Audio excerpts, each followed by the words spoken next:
Sana walang baha. Hello, Campanero family. Happy Hump Day. Ganon din si Dave Amalosa. Malakas daw yung ulan sa lugar nila dyan sa Quezon City. At si Rainier Antonio ng Acaba, Jordan. Sending birthday love to heaven today for my wife, Camille. Wow, okay, thank you. At si Alex Ayala daw nanalo. Nabalita namin na RS Kennedy, ha? Teka muna, break muna tayo. Senate President Sherwin Gatchalian sa pagbabalik ng Gising Pilipinas Energy! Good morning!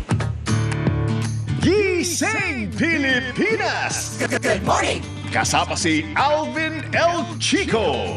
Gising Pilipinas. Kwentong kanto.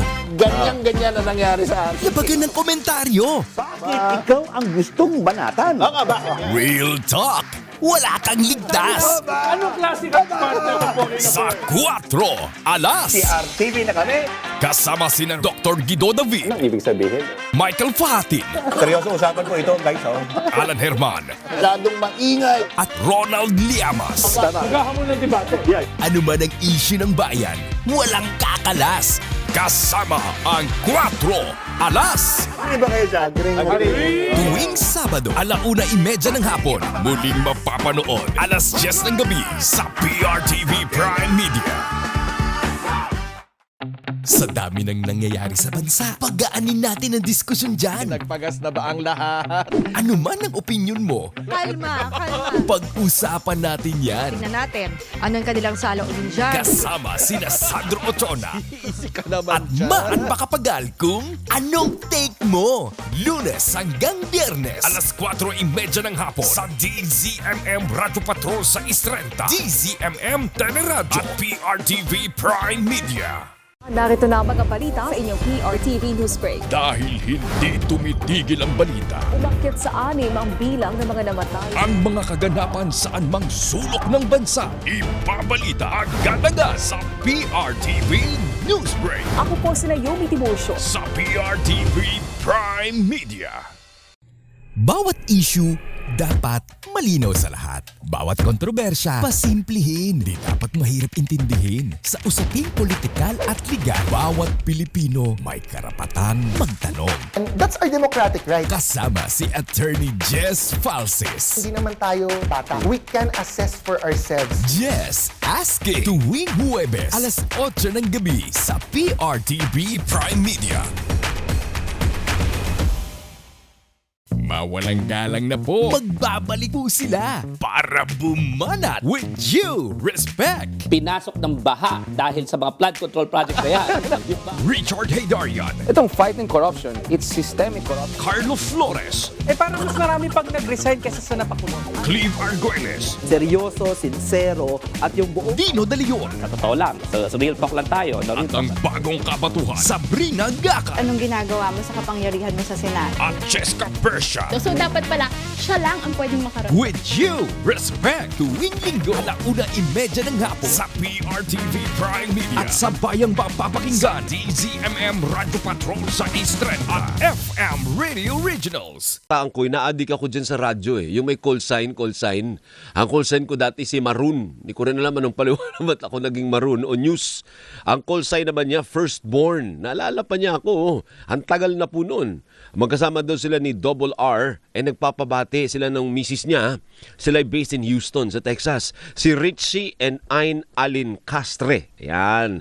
Magandang umaga po sa inyo. Thank you for reminding me. Hindi ko na nga maalala yung mga times na yan na nasa ano pa lang ako noon bago ako mag-trentahi noon Pag-greet daw po Charmaine and Charito de Hoya. God bless to Ma'am Doris. Maraming salamat. Andiyan na po. Nasa Zoom na natin si Senate President Sherwin Gatchalian. Magandang umaga po sa inyo, Mr. Senate President. Vice President Sara Duterte impeachment trial. Hi, sir. Good morning. Good morning, sir. So tuloy na po tayo mamayang 10 a.m. yung continuation po ng impeachment, Mr. Senate President. Pero ang tanong po doon, magdidepensa na po ba sa Article 4 o magtutuloy yung prosecution sa Article 1? Magtutuloy yung prosecution sa Article 1 dahil nakakuha kami ng sulat kahapon na hindi pumapayag yung depensa na ayusin yung flow ng impeachment. At dahil nga dapat mag-agree silang dalawa bago papalitan ng flow, hindi nangyari ito. Ayun, so ganun pala, no, kailangan akala ko ang masusunod, Mr. SP, ay yung impeachment court. So kailangan pumayag pala ang magkabilang partido. Dapat, para fair at patas. Pwede naman, to be honest, pwede naman yung impeachment court rin mag-decide. Pero gusto natin maging patas at mag-agree yung dalawang panig. Opo. Dahil gusto nating pairalin dito yung fairness, due process, at gusto natin na maayos yung paglalatag ng impeachment trial. Opo. Para lang po ma-update yung ating mga kababayan kasi magbabago po schedule. Ano po? Ano ang aasahan ng Madlang People for today? At may mga pagbabago po ba sa patakaran? Ngayong umaga na po magsisimula ang ating paglilitis. Today, papatawagin yung dalawang land bank branch managers. Actually, nagbabasa nga ako nung notes ko. Opo. At sila yung magte-testify today. No? So, isang branch manager ng Land Bank DepEd at isang branch manager ng Land Bank Shaw Boulevard. Yung office kasi ni Vice President Sara ay malapit sa Shaw Boulevard. So itong dalawang branch managers ang magte-testify today. Opo, so kasya na po yung oras, yung inalat po natin for today ay alas 10 ng umaga hanggang alas 4 ba? Alas 3? Alas 3. Okay, so ilang Alas oras yun? 11, 12, 1, 2, 3, 5 hours po. Ano, kasya na po yan sa dalawang testigo o isang testigo lang yun, yung 5 hours? Na-allocate namin yung 5 hours, dalawang testigo. So, sana yung prosecution and kung magko-cross man yung defense ay bilisan nila para matapos natin yung dalawang testigo today. At of course, yung mga senator judges natin, meron din yung mga clarificatory questions. So, we hope na matapos today, no, yung dalawa para makausap tayo kaagad. I wonder, marami dito ay mga ano dito, mga ipepresenta yung mga evidence tungkol sa withdrawals, tungkol sa cheque at ganun. I wonder though kung may paraan po para mapabilis kasi sasabihin naman ng prosekusyon, hindi karapatan namin to, di ba? O sabihin naman ng DPASA, hindi karapatan din namin. Eh may senator judges pa na gusto din na may karapatan din magtanong. Tama ka dyan. Actually, tama ka dyan. Binibilang ko nga. Normally, ang prosecution, 1 hour and a half. Opo. And defense, 1 hour and a half. Ang senator judges, minsan umaabot ng 2 oras. Depende sila magtatanong. Kaya, tama ka dyan. Tama. Actually, binibilang nga namin ni presiding officer yan at ganun nga yung takbo. Pero ganun talaga. No? Again, ang pinapairal natin dito yung pagka-fair, pagkapatas at pinapairal rin natin dito yung magandang pagpapresenta ng ebidensya. Eh kulang na po kaagad yun kasi 1 and a half, 3 na yun. Plus kamo ko doon oras. Kaya nga. So ano rin, magiging kami mga senator judges magiging conscious ng oras kasi gusto nga natin by 4 o'clock matapos na ito. Opo. Anything else that you would like to update the people regarding po the impeachment trial bago tayo umusad doon naman sa mga panukala, yung trabaho nyo naman as a senator legislators? May anything else that you would like to add na may bago na dapat malaman ng tao? Well, ganito na yung schedule natin. No? 10 a.m. ang umpisa ng impeachment until 3 p.m. And then 4 p.m. onwards will be the session, Senate session na. So ganyan ang natin, Monday to Wednesday para Thursday at kung kakailanganin Friday, magkakaroon tayo ng hearings. In fact, kahapon may mga hearings sa mga senator natin, nagsisingit-singit na kasi nga maraming gustong tapusin. So Thursday and Friday dedicated sa mga hearings. But hindi po pwedeng gawing Monday to Friday yung hearing ng impeachment para mabilis? Kailangan natin mag-committee hearings. Pag walang committee hearings, wala tayong committee report. At pag walang committee report, walang session. So, kailangan talaga ng magkaroon ng oras for the committee hearings. Yung for the legislative work, ibig nyo sabihin? Yes. Correct. Kasi kung wala namang committee report, ano ang pag-uusapan namin on the floor? Tama. So, kailangan talaga mag-alat. Kahatiin nila yung oras nila. Hindi correct. Minamanage lang yung oras ngayon at alam ko very challenging to sa mga senators natin dahil hindi lang naman oras, pati yung concentration sa pag-aaral ang hindi nakikita ng tao, Alvin, yung preparation ng mga senators behind the scenes, no? In research, pagbabasa, yung pag-a-analyze, yung pag-a-analisa lang, minsan umaabot yan ng ilang oras, minsan araw, no? Dahil hindi ka na mapupunta ng hearing na walang kaalam-alam.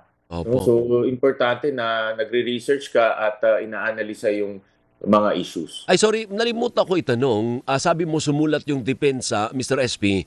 What is the ground for the refusal? Anong sabi nila sa sulat nila? Ba't ayaw nila prosecution defense? Ba't ayaw nila ng ganun? Apat na grounds sinulat sila doon, pero yung pinakapunto naman ay una, sinasabi lang na pag-usapan na ito sa pretrial order, at pangalawa, fairness and fair play dahil nga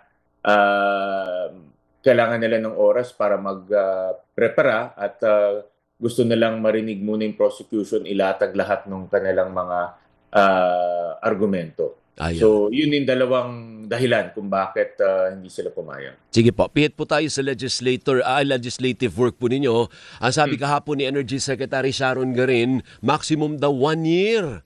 Bago matanggal yung system loss. Can you imagine system loss na yung pinatatanggal? 1 year daw abutin, Senator. Tingin ko hindi namang aabutin na 1 year. In fact, Alvin, nag-file na ako ng bill kahapon actually para tanggalin yung system loss at huwag ipasa sa consumers o huwag itago at ipasa sa consumers. Yung system loss per se, hindi matatanggal yan. Ang tanong lang ay sino mag-a-absorb. So, ang mangyayari dito, i-absorb ngayon ng utility, no? Meralco or ibang or electric co-ops itong system loss, no? So, ganun ang mangyayari. Hindi na consumers ang mag-a-absorb ngayon kasi tayo nag-a-absorb niyan eh. Ano man mangyari, tayo nag-a-absorb. So, ngayon utility na mag-a-absorb. Kaya lang po, tutol din po yung rural electric cooperatives kasi hindi, magkaiba po kasi sila ng Meralco. Ang Meralco and other private use, may kita po eh. Sila wala. Correct. Wala silang kita. Tama. So papasok yan, magiging cost nila yan, Alvin. So ibig sabihin, sa pag-produce ng kuryente, meron kang mga expenses, papasok yan as expense ng utility. Pagdating naman sa mga private, katulad ng Meralco, magiging expense rin, pero kakain naman yan sa kanilang kita. Tingin ko naman kaya nila dahil malaki naman ang kanilang kita. Paano po yung amyenda naman sa EPIRA na isa din po sa binanggit sa SONA, Senator? Ano bang gagawin natin? Yung pag-amenda sa EPIRA, dalawang bagay ang nakikita ko dyan. Unang-una, dapat palakasin ng ERC, no? Dahil nga, napag-usapan natin to last week, yung fuel pass-through. Opo. Ibig sabihin, lahat ng mga binibili ng mga planta, pinapasa na lang sa consumers at hindi na o-audit. So, yan ang dapat bantayan mabuti. Parang gasolina yan eh. Pag bumili sa abroad, ipapasa sa atin na mataas. Kaya dapat yan ang bantayan ng ERC. At pangalawa, isa pang amendahan, yung pagpataw ng penalty sa mga planta at sa iba pa, sa utility, kulang ang kapangyarihan ng ERC. Pag nagpapataw sila, maliliit lang, 100,000, 200,000. Dapat medyo mabigat para talagang maramdaman ng mga lumalabag sa patakaran. Mr. Senate President, kayo po ba'y pabor din na alisin na rin natin yung value-added tax sa kuryente? Total, may VAT naman ang petrolyo. May VAT yung sa grocery natin, may VAT yung travel. Lahat may value-added tax. Dati naman kasi walang VAT yung kuryente, hindi ho ba? Hindi ko matandaan kung walang VAT ang Bago kuryente yung before, EPIRA. no? Hindi ko masyado, hindi pa yata ako pinapanganak. Oy, noon. sobra ka Baka naman. iba Magkaedad tayo. lang tayo. Pero yan dapat masusing pag-aaral yan dahil merong yung implikasyon pagdating naman sa koleksyon ng gobyerno. Tinignan ko naman no, yung chain ng VAT pagdating sa kuryente. Wala naman yung sinasabi nilang nadodoble-doble. No? Hindi ganun ang nangyayari. Yung pinag-aralan ko mabuti, wala namang sinasabi nagdodoble-doble. So, dapat mag-aralan mabuti yan dahil pag tinanggal yan, malaki ang mawawala sa kita ng gobyerno at maapektuhan naman yung mga ibang programa at proyekto ng gobyerno. Tapos ngayon, naalala po, ay napapansin po ninyo, tumataas ang presyo ng petrolyo. Correct, Dati po, napag-usapan natin, baka pwedeng pansamantalang tanggalin yung excise tax sa petrolyo. Pero Yes. ang tinanggalan nila, kerosene lang yung LPG. Paano ngayon yan? Pataas po ulit. Akin, panawagan ko nga, pag-aralan din mabuti yung pagtanggal ng presyo ng excise tax. Ibig ko sabihin, ituloy na yung pagtanggal ng excise tax sa petrolyo dahil tumataas ulit. At yun ang pinakamabilis na mararamdaman ng taong bayan, yung pagbaba ng presyo ng petrolyo. At alam naman natin, pag tumaas ang presyo ng petrolyo, talaga may kalat. Makita natin na inflation natin the last 2 months, almost 6 to 7%. At ramdam talaga sa bigas, sa gulay, sa pagkain, nararamdaman, pati kuryente, napapasa. So, kailangan talaga, para sa akin, temporarily isuspend na muna. O kahit siguro 3 buwan lang, kagaya nung last time, hindi ba? Yeah, para lang para maibsan yung para bumaba yung inflation at maibsan naman yung mga nararamdaman ng ating mga kababayan pagdating sa presyo ng mga bilihin. Opo. And lastly, ano po ang may papangako ninyo sa administrasyon you as the Senate President? Kaugnay po sa SONA, may pinapa-prioritize ang Presidente ng mga legislation, Mr. Senate President. Ano bang ang kaya nating i-commit para naman tulong din tayo sa agenda ng administrasyon? Correct. Doon sa talumpati natin noong Monday, yung opening speech natin, ang aking sinabi, dapat tama na politika at mag-focus tayo sa mahalagang bagay na nakakaapekto sa pang-araw-araw na pamumuhay ng ating mga kababayan. Presyo, transportasyon, infrastruktura, yung mga basics katulad ng pangbabayad ng kuryente, kasiguraduhan sa trabaho. So ito yung focus ng Senado. At nung pinakikinggan ko yung talumpati ng Presidente, marami rin doon ay kaparehas doon sa gusto natin tapusin sa Senado. Unang-una dyan, yung pagtaas ng exemption ng income tax sa mga income, yung tinatawag nating income earners, yung mga kumikita. Ang proposal namin sa Senado, 400,000. Sa ating Pangulo ay 350,000 yung exemption. So yun ay pareho tayo at ipapasa rin natin yun. Yung pagbaba ng presyo ng kuryente, pareho rin doon. May regulasyon sa talumpati ng ating Presidente, system laws, pero parehong gagawin rin yun. At yung pagtulong sa mga lilit na negosyante, nasabi rin ng ating Pangulo yun, isa rin yun sa mga bagay na palalakasin natin sa Senado. Opo, thank you Mr. Senate President. Mabuhay po kayo at good luck po mamaya. Manunod po kaming lahat. Thank you po. Maraming salamat, Alvin. Thank you. Mabuhay ka si Senate President Sherwin Gatchalian. Oy, ba't ka nandito, Yusores? Di ba may Present. trabaho ka?